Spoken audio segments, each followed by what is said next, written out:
Halo, perkenalkan saya Muhammad Zefiansyah dari Mas Komunikation dengan NIM 26021366480. Kali ini saya akan mencoba menceritakan tentang perkembangan radio di Indonesia.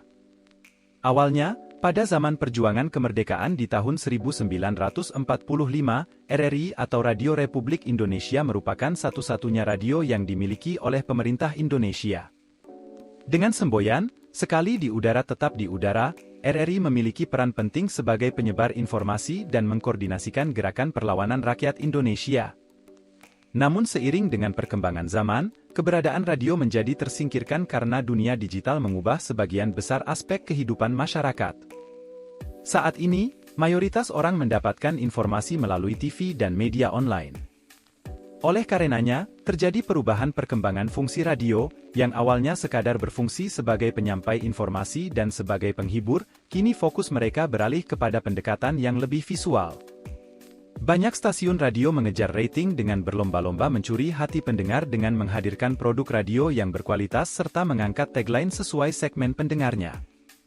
Selain itu, mereka juga berusaha meningkatkan profit dengan penjualan slot iklan pada perusahaan-perusahaan sesuai dengan segmen pendengar mereka.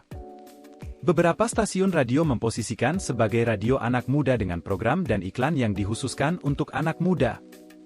Pemilihan lagu-lagu yang diputar harus mewakili jiwa anak muda, bahkan iklannya pun harus dibuat sedemikian rupa sehingga akan banyak diminati oleh kaum muda. Kenapa saya menyoroti tentang radio anak muda? Karena menurut survei yang dilakukan oleh Nielsen Consumer Media View yang dilakukan di 11 kota di Indonesia, Gen Z atau anak-anak dan remaja dengan rentang usia 10-19 tahun merupakan konsumen yang memiliki pengaruh sangat besar dalam keputusan untuk membeli produk di dalam keluarga. Sehingga lambat laun radio berkembang pula menjadi sarana media iklan yang cukup efektif. Gen Z sebagai target utama pengiklan memiliki kebutuhan dan kualitas yang unik sehingga sangat penting untuk membuat iklan yang sesuai dengan karakteristik mereka. Seperti misalnya Deng menggunakan influencer marketing yang membagikan pengalaman otentik dan percakapan dua arah. Sehingga diharapkan dapat meningkatkan penjualan dan membangun loyalitas brand. Hal ini sejalan dengan teori uses and gratification yang menekankan pada pendekatan manusiawi. Ditekankan bahwasanya manusia itu memiliki kewenangan dalam memperlakukan atau memilih media. Sehingga perlu untuk dipahami bahwa bukanlah bagaimana radio sebagai media sosial akan dapat mengubah sikap dan perilaku pendengar, tetapi bagaimana radio dapat memenuhi kebutuhan pribadi dan sosial para pendengarnya. Dan sebelum saya akhiri video ini, mari kita saksikan contoh iklan yang ditujukan untuk remaja dengan menggunakan influencer atau public figure, yang merupakan seorang aktor muda bernama Ari Ilham yang mempromosikan suatu produk kopi.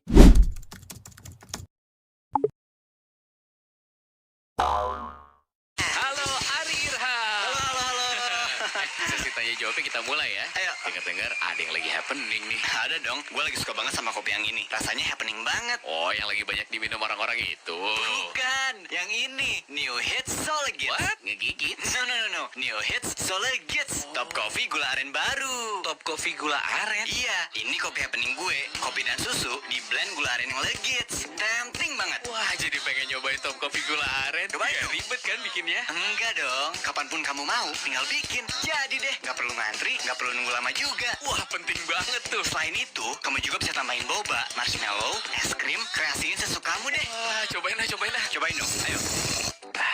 Wih, happening banget rasanya. Gimana? Enak kan? Ini enak sih, enak. Tunggu. Hah? Kok jadi gue yang interview ya? Nah, iya juga ya. Top Coffee gula aren baru. Kopinya ngehits, gula arennya legits. Mau ngehits? Try it. Bagaimana menurut Anda? Menarik bukan?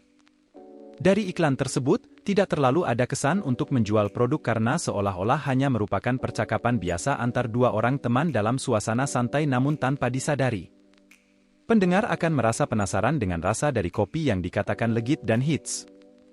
Sehingga pendengar akan tertarik untuk membeli dan mencobanya. Akhirnya dapat saya simpulkan bahwa keberadaan radio akan tetap eksis karena masih dibutuhkan oleh pendengarnya. Tinggal bagaimana industri radio harus mengikuti perkembangan zaman dan teknologi jika ingin bertahan di tengah gempuran digitalisasi. Sekian dari penjelasan tentang perkembangan radio di Indonesia. Sampai jumpa.